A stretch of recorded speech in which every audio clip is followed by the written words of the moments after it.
Hello guys, and welcome back to my channel. My name is Nthabi. If you don't know who I am, if this is your first time out here on this channel, welcome to the place where we have fun and do fun things. So today, on today's episode, we're doing the review of The Wife on Showmax, and this is episode 28 to 30. Can you imagine, guys? I've been doing this thing consistently for 30 episodes. How proud of you am. How proud. English data bundles. But anyway, I want to say, how proud of me are you? Because I am extremely proud of myself. This has been a wild trip. But anyway, I enjoy it and I enjoy interacting with you guys. You really make it worth all the effort and the drama that I have to consume on this show. So give a hand for yourselves. You make this all worth it. Anyway, so like I said, we're doing episode 28 to 30. So if that's something that you're interested in tuning into, please keep on watching. Okay guys, so jumping straight to episode 28, right? The opening scene, I think, is when Shlomo is getting dressed as usual.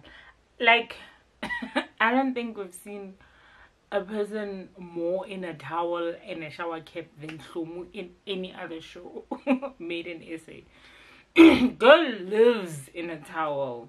Hey, like she's forever getting out the shower or getting into the shower, putting on lotion, that sort of thing. Anyway, she's getting ready for work, and so it's her and Khala obviously in their room having a young chat, you know. But what I wanted to highlight is that actually Khala doesn't really care about Shlomo's aspirations like that. And I'm saying this because he brings up the whole story about her leaving her job, or rather we're getting off to a rough start today, okay? Just be patient with me. Anyway, so Khala brings up that whole thing of like basically Shlomo resigning from her job again. Obviously, because he doesn't have the arguments that, like, you know, are strong enough for her to really reconsider, it always falls flat, right? But it's also, I think also Shlomo is disillusioned, because for her to think that Nkele cares about her aspirations, even though at every turn he's tried to have her leave her job. Like, for me to think that a guy like Nkele would care, like, just because you met me as a career woman, aspirational journalist, best in my field, best at my job, it doesn't mean you care. Especially if you know, like, what stakes that my job have over your illicit businesses, right? So, yeah, like, that's my 2 cents on it. The fact that he doesn't care about her aspirations, because he even goes to say, no, not this one. Like, you can have aspirations about anything else but this particular job. Meanwhile, you went to school for this, you studied for this, this is your passion, this is what you love doing. And then the man you supposedly love, who supposedly loves you, tells you to leave that, walk away from that, and be aspirational about something else. For me, that says he wants to control your life. He is controlling, and he does it in such a subtle way, like, that you don't even, like, see it for what it is. But really, that is all that it is. It's possessiveness and controlling. Especially because he's trying to turn her into a housewife, because one of his points was, you shouldn't even be focusing on your job. Like, what you should be focusing on is raising these kids, which are not hers, by the way, that she just found there, and like taking care of this family. And I'm like, but that's unfair. Like, what about her individuality as a human being? Clearly Khala cares nothing about the sort, and all he wants to do is make sure that he is in control of her life, which, guys, like, really, Khala doesn't even have to say anything for me to hate him even more than I do already, although that's up for debate. Really, that's up for debate with Mkhele, because he's such a scumbag, guys. Like, he's such a scumbag. Anyway, so another thing that was funny about this episode was Lerato's sexual harassment claim threat ended up falling flat on its face, because I really thought, I had faith in Lerato. I thought she was a finesser of note. I thought she was one of those girls that are here, man, that are but I can't even call it even a lower grade finesse, you know, because literally the one upper hand that she had on Lux fell flat on its face. And she just seemed to me like someone who's not as calculated as I thought, which really disappointed me. Like, I know, it's weird, but it really disappointed me that she's not as calculated as I imagined her to be. Because I thought, like, why you by pulling the stunts that she pulls? But I guess she's just one of those girls that sleep with married men for money, and that's just that. Like, she's not as calculated. She's not a finesser. She's just a finesser in terms of like sex, and that's it. Like, in order to get what she wants, which is like monetary value. But other than that, like, she's not street smart. She's not giving, basically. She's not giving what I thought she would give, and therefore, oh well, you know. But I did love, though, at the fact that also the lady, one of her many men that she's, you know, involved with, one of the many married men she's involved with, the wife found out about it and came to her job and gave her the baby, and is like, I get away now, busy lemonaka, chowing him and his money, so here nagwetu. I was like, basically, you're my sister wife, take this man's seed and take care of him, I'll see you later. And left her with a child. And obviously, because Lerato does not have experience with children at all, it was just a mess, a mother. That time she had to deal with a whole disciplinary hearing where she's supposed to get a, hey, it was a mess, hey. But I was just like, ay, Lerato, like, what's going on with you, girl? I think also one of the funniest parts, or the funniest points that she brought up, was when Lux was telling her that basically she sucks at her job, she hasn't missed, like, she's missed deadlines on deadlines, she hasn't done her job properly and all of that stuff. And she comes into the office as she pleases, and she goes as she pleases, and she's like, yes, because I'm being sexually harassed by my boss. And I'm like, this girl is stupid. That's all I have to say. This girl is dumb. Anyway, so cut to the part where Mkhele goes to Shlomu's office, right? She's at the office. She's at work. I mean, come on. She's at work. And I think that was his way of apologizing for the conversation in the morning, even though I don't think that's what it was. I think it was just him trying to... like, Mkhele is just creepy, let's just put it like, I'm just gonna say he's creepy, because he went to her office and then gave her some weird excuse about, you know, you're my heart, Pella, you're my woman, I was gonna faint or whatever without seeing you, like, it's been too long, da, da, da. And I'm like, it sounds possessive to me. It's not as romantic as you think it sounds, especially after the conversation in the morning, and especially because he didn't even apologize for that. So that's why I'm just like, I make my eyes small at you, Mkhele. But anyway, he, like, sweet gesture, bought her ice cream, and is like, you know what, I actually want us, like, we've had a lot of good memories. And I'm in my head, I'm like, a lot? I don't think it's been a lot, my guy. I think the bad ones have been more than the good ones. Well, that's what we've seen anyway. So that's why I'm just like, a lot of good memories. And he basically was saying, let's work on those. Let's cultivate those, more of those. Let's not forget about each other and whatever. And what I don't understand is how Shlomu then goes on to say that, you know, she's happy that she's with a man who she loves, who loves her, who understands her. And right, I'm like, understands you how, ma'am, when he's been trying to, like, control your life? Because if someone was to understand you, they take the time to get to know you as a person and what you like, what you don't like, what you enjoy doing. They're not trying to control the whole narrative of your life and trying to change it into something that's palatable to them. Which is what Nkele does to Hlomu. And I don't know if Hlomu it's the issue of love, or it's the issue of like the element of control that he has over her. I don't know what it is, but like she's just not seeing Nkele for who he is. She's seeing the potential, or she's seeing whatever she wants to see, bruh. Because at this point I'm just like, girl, no, that man does not understand you. Because had he understood you, like, he wouldn't be trying to like mess up your life the way that he has been messing up your life, controlling it, being possessive over you the way he has been, in a way that registers as love to you. Like, no thanks. Can I tell you about the highlight of this episode? The highlight of this episode is definitely Nthabi Zita Zulu. And I'll tell you what, this man is a mess. He's reckless.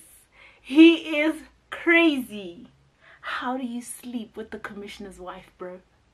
How? Confidently so. Like, Ngoba is act now, talk later, if there is ever even a conversation that happens afterwards. This guy is messy. Like, so messy. And on top of that, he sleeps with the commissioner's wife at his house, in his bed.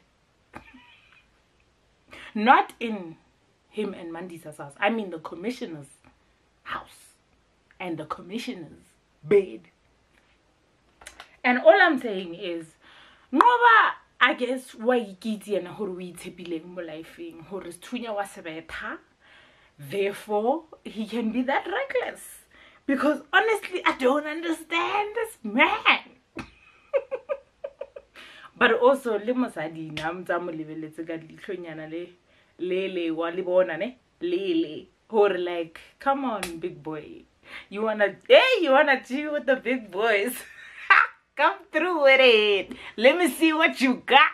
Let me see what you're working with, big daddy.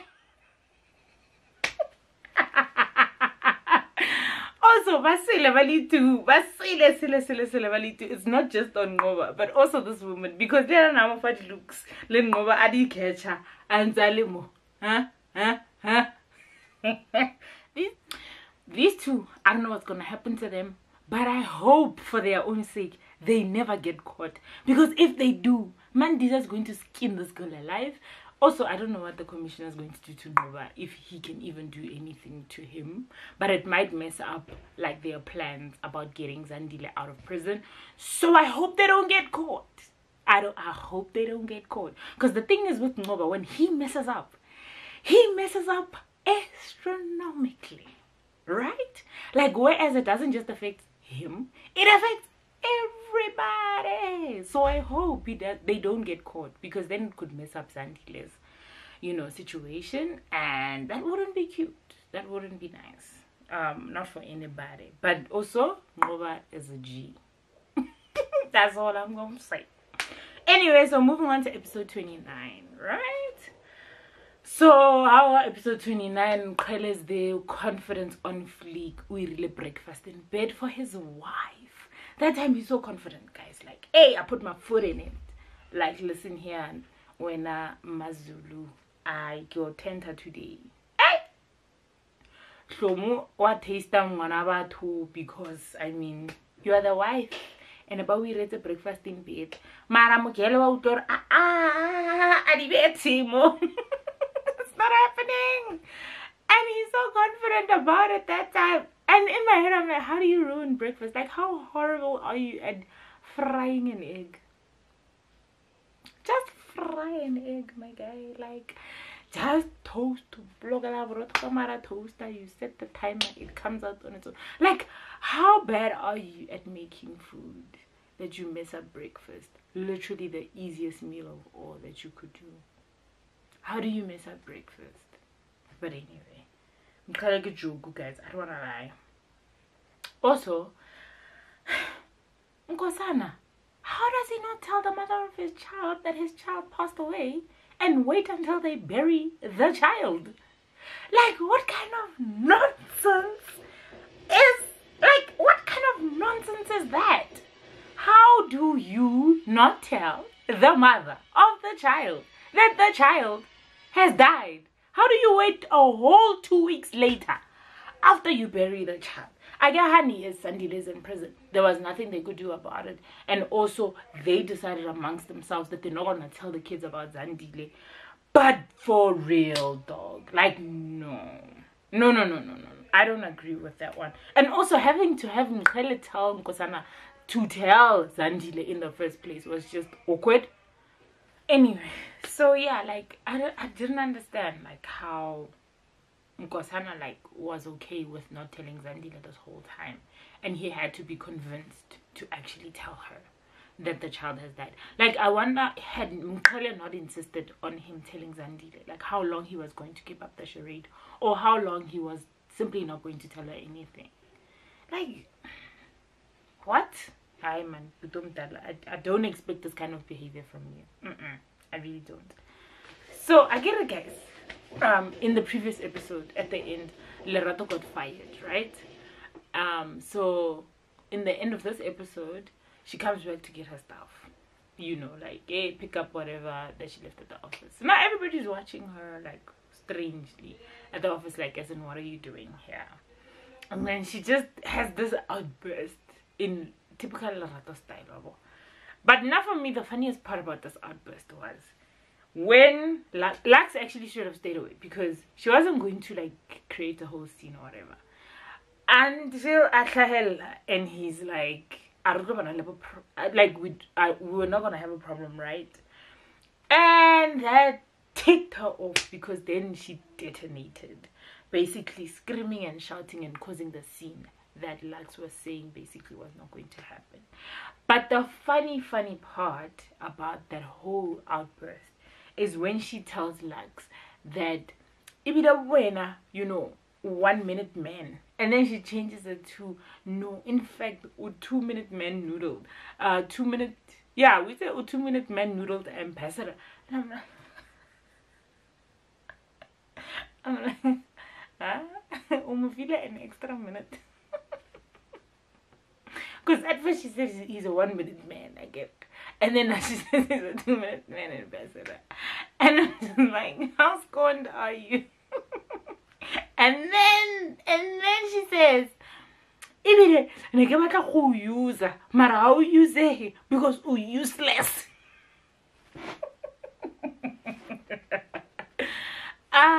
Matlala fedile, guys. Matlala a lerato a fedile.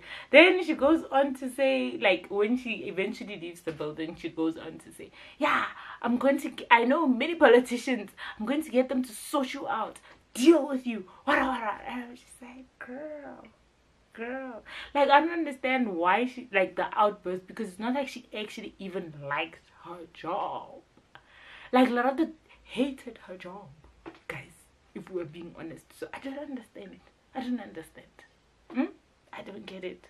Anyway, okay, so in episode 30, right, guys, I don't know about you, but I'm tired. I'm tired of seeing, like, the graphic scenes of Mkhele beating up Shlomo. Like, guys, we get it. He's a wife beater. He's a woman beater. He's a scumbag. He's garbage. But we don't have to see it anymore. Like, we know it. We get it. Just shove us with the highlights. You don't have to show us the whole thing happening again. I mean, it was traumatic enough the first time.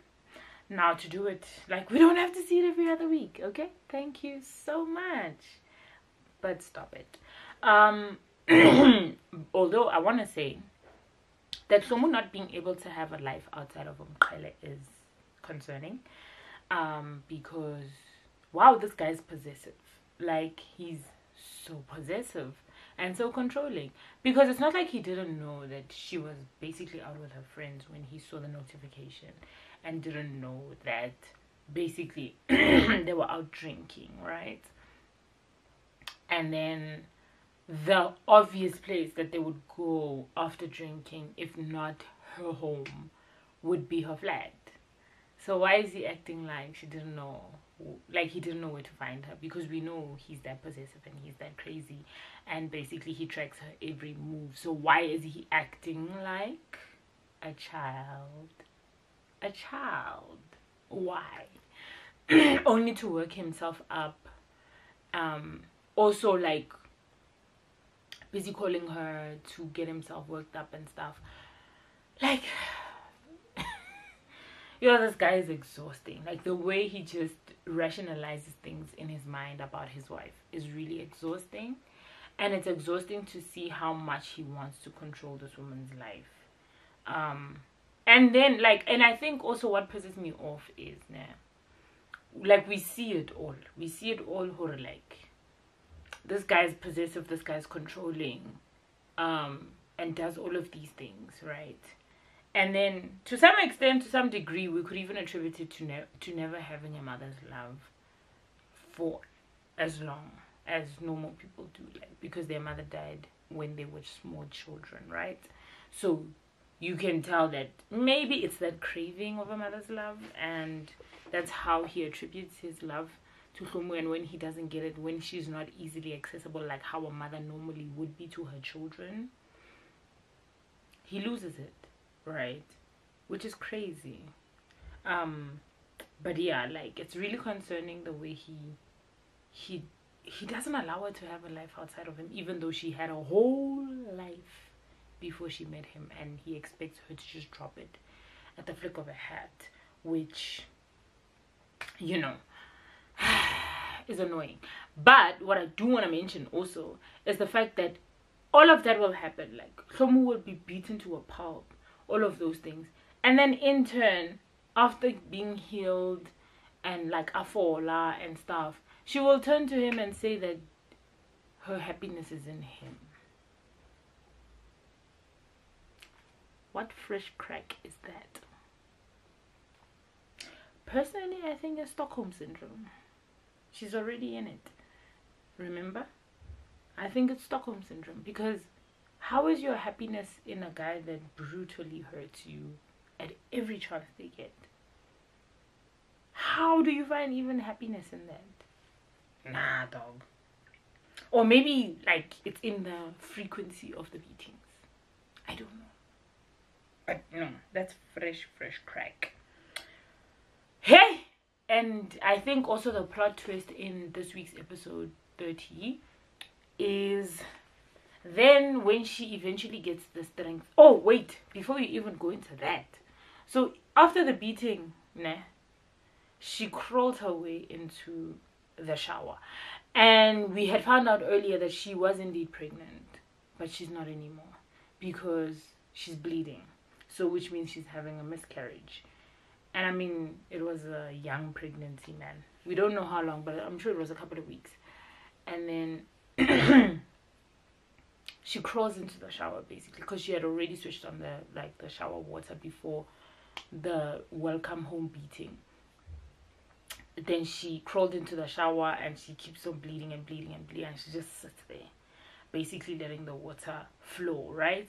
And then Mqele has the audacity to then come and like pick her up and take her out of the shower, switch off the water, put her in the bed, and then wipe her, like, basically. And like, I found it so ironic that as he was picking up, he's like, come mama, come mama, come mama. And I'm like, if only you knew actually that you had just killed your own baby by beating your wife. I really wish she had told him, but she's not gonna tell him, guys. She's not gonna tell him. He's gonna find out much later in the future that that's what he did. But she's not gonna tell him. But I wish she had told him that. It's ironic because you just beat me and killed your own child.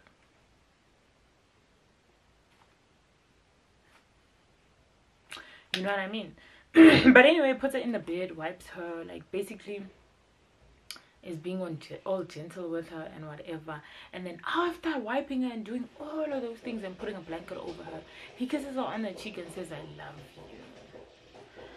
you. Ugh, what fresh hell is that? Like, really, what fresh hell is that? Like, this guy is a demon. That's what he is. He's a demon. Anyway, so after resting it out, eventually she gets the strength enough to just drive to the doctor, because she knew what was happening and what happened and whatever. And basically, I think she was going to check if, like, she has any fractured, you know, ribs or whatever. Like, anything is just wrong in her body, because that's just how intense that beating was internally, right? So I'm guessing that's what she's going to check out. Upon getting into the hospital, her attending doctor happens to be Sandile, guys. Sandile. And he looks different. He looks different. So they, like, obviously that's when the episode ended, and we're gonna find out this week, you know, what happens between her and Sandile, like, in terms of, does she tell the truth, and if Wamutlatuba in fact, or whatever. But I'm keen to find out, like, how that whole storyline develops further. But yeah, that's it for this week, guys. Like, I am so annoyed at seeing all of these beatings. I'm so annoyed. I'm over it. It's okay, stay in class. We're tired. We get it. We are not desensitized to violence. So stop it. Like, for the shock value, once was enough. I keep saying once was enough. But now it's becoming a little too regular now, and cut the cameras. But anyway, if there's anything else that you want us to discuss, please drop it in the comments below. Please don't forget to like, comment, share, and subscribe. And thank you so much, guys, for watching another week of the review of the wow. See you next week. Cheers.